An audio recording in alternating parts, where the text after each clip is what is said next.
Assalamualaikum warahmatullahi wabarakatuh. Perkenalkan, nama saya Yahya Ayasi dengan NIM 24650131. Saya akan membacakan makalah saya. Yang pertama itu kata pengantar. Puji syukur saya panjatkan karena tugas ini diselesaikan dengan baik, yang membahas mengenai fungsi exam, cara menjalankan server database, pengolahan MySQL, serta penggunaan operator SQL. Semoga tulisan singkat ini dapat memberikan gambaran yang jelas dan bermanfaat bagi pembaca yang sedang mempelajari dasar-dasar basis data. Kemudian ini daftar isinya. Masuk bab 1. Latar belakang. Basis data merupakan bagian penting dalam pengolahan informasi pada berbagai sistem. MySQL sebagai salah satu sistem manajemen basis data yang populer digunakan karena sederhana, cepat, dan mudah dipahami atau dipelajari. Oleh karena itu, pemahaman tentang dasar-dasar MySQL seperti membuat database, membuat tabel, memasukkan data, melihat struktur tabel, dan penggunaan operator logika sangat diperlukan bagi mahasiswa teknologi informasi. Rumusan masalahnya itu, apa itu basis data dan MySQL, bagaimana cara masuk ke SQL dan membuat database, bagaimana cara masuk ke database, bagaimana membuat dan melihat tabel, bagaimana memasukkan, menampilkan, dan mengubah data, kemudian bagaimana penggunaan operator logika dalam MySQL. C. Yang tujuannya itu menjelaskan konsep dasar basis data dan MySQL.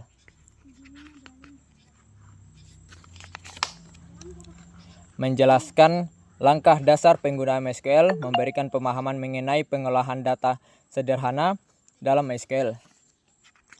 Kemudian masuk ke bab 2-nya. Pembahasan.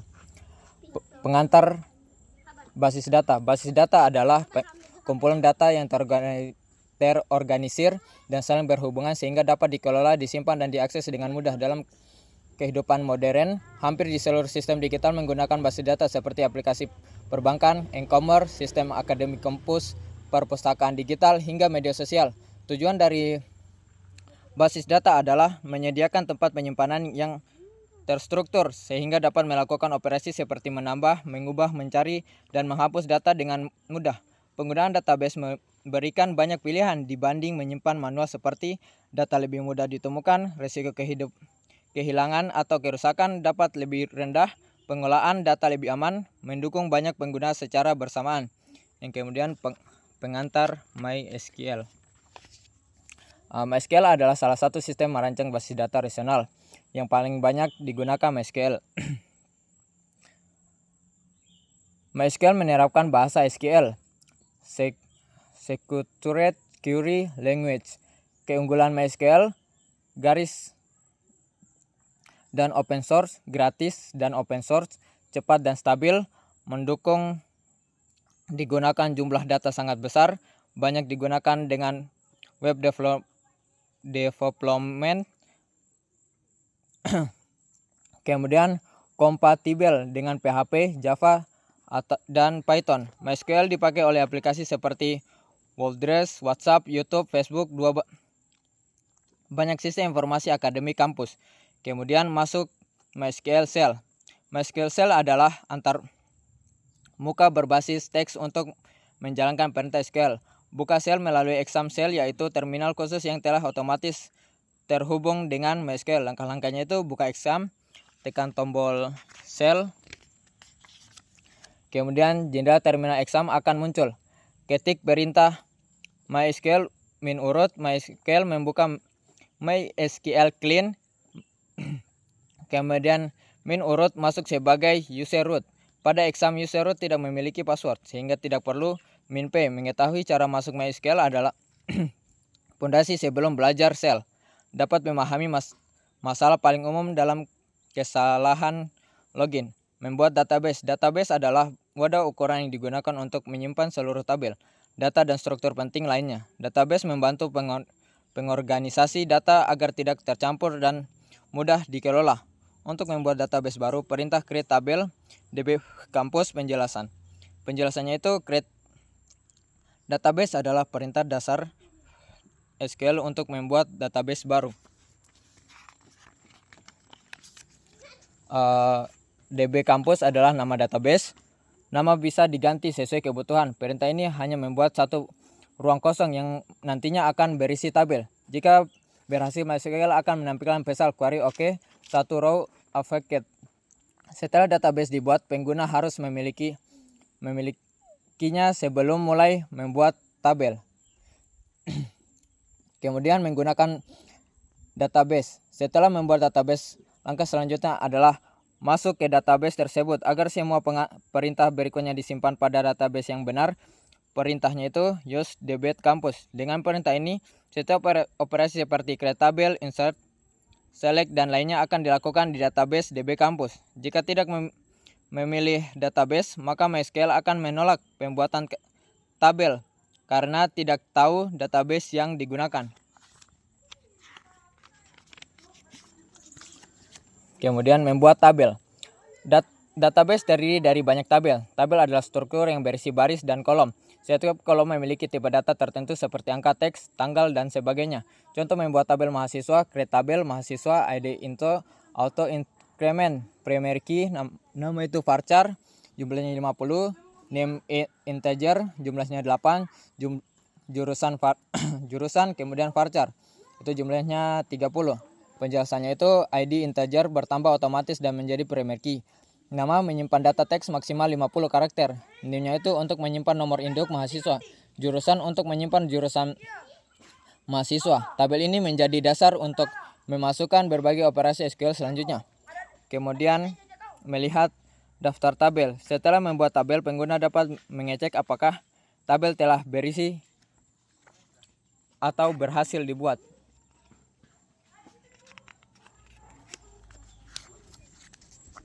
Gunakan perintah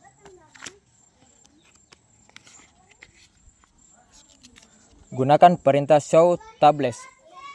Perintah ini akan menampilkan daftar seluruh tabel yang terdapat dalam database yang sedang aktif. Melihat struktur tabel. Untuk memeriksa struktur tabel seperti nama, kolom, tipe data, apakah nol diizinkan, dan apakah terdapat primary key, digunakan perintah des mahasiswa.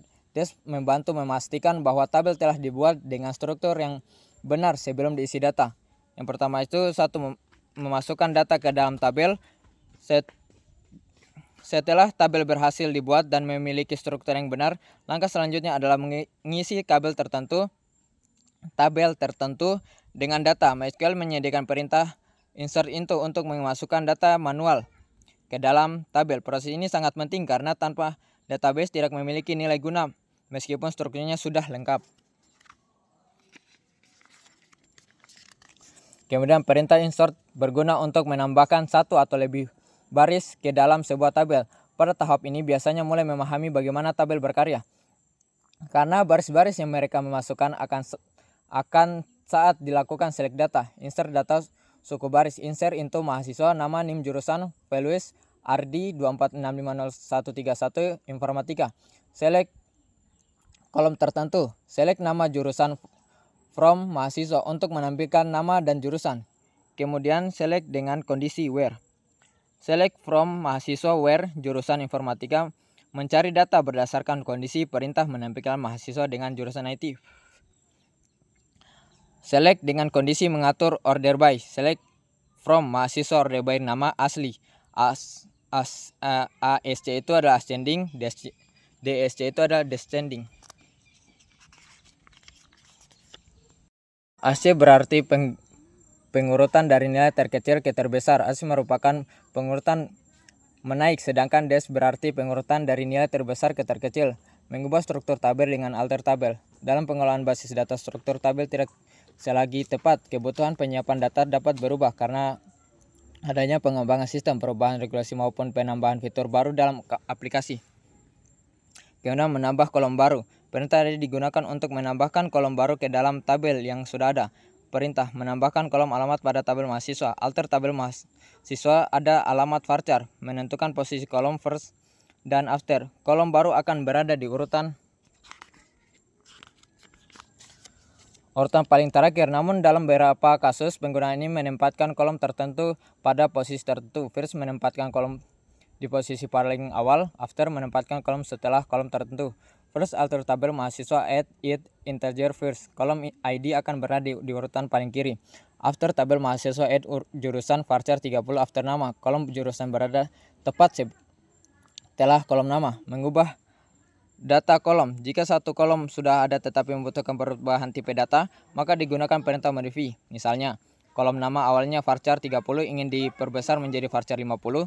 Kolom harga awalnya integer ingin diubah ke double. Alter tabel nama, modify nama kolom tipe data baru. Mengubah nama kolom, perintah change digunakan untuk mengubah nama kolom sekaligus bisa tipe datanya. Berbeda dengan modify yang hanya mengubah after tabel mahasiswa change name nomor induk varchar 20. Name diubah menjadi nomor induk, tipe data tetap varchar. Change akan digunakan ketika terjadi perubahan kebijakan penamaan dan perbaikan database. Menghapus kolom. Drop digunakan untuk menghapus kolom yang tidak lagi diperlukan, contohnya menghapus alamat. Alter tabel mahasiswa drop alamat. Setelah kolom dihapus, data di dalamnya hilang permanen. Perintah ini harus digunakan dengan hati-hati. Kemudian data dalam rentang nilai tertentu, select from mahasiswa where umur between 18 and 22, artinya mengambil mahasiswa berumur 18 sampai 22. Not between, select from mahasiswa where umur not between 18 and 19, artinya umur 18 atau 20. Select from mahasiswa where kota asal in bau-bau button Muna digunakan ingin memunculkan kolom. Kemudian not in, select from mahasiswa where kota asal not in bau-bau button menampilkan data. Kemudian where like a persen mencari nama yang awalnya a. Operator logika and operator digunakan ketika dua atau lebih kondisi harus dipenuhi secara bersamaan. Select from mahasiswa where jurusan informatika and sementara, artinya muncul hanya mahasiswa informatika yang semester 1. Operator or, operator menampilkan data jika salah satu kondisi bernilai benar. Select from mahasiswa where kota asal bau-bau or kota asal buton, artinya mahasiswa bau-bau yang akan muncul atau buton. Operator not digunakan untuk menolak atau membalik suatu kondisi. Select from mahasiswa where not jurusan informatika, artinya semua akan ditampilkan kecuali informatika. Between digunakan untuk mengambil. Kemudian penutupnya, kesimpulannya, dasar penggunaan MySQL dari masuk ke MySQL membuat database, masuk ke database membuat tabel, melihat struktur data atau tabel, memasukkan data, menampilkan data, mengubah data, menampilkan data, mengubah data, hingga penggunaan operator logika. Pemahaman ini menjadi dasar penting sebelum mempelajari materi basis data yang lebih kompleks. Yang terakhir itu daftar pustaka. Oke, mungkin itu saja yang bisa saya jelaskan. Wabillahi taufiq wal hidayah. Wassalamualaikum warahmatullahi wabarakatuh.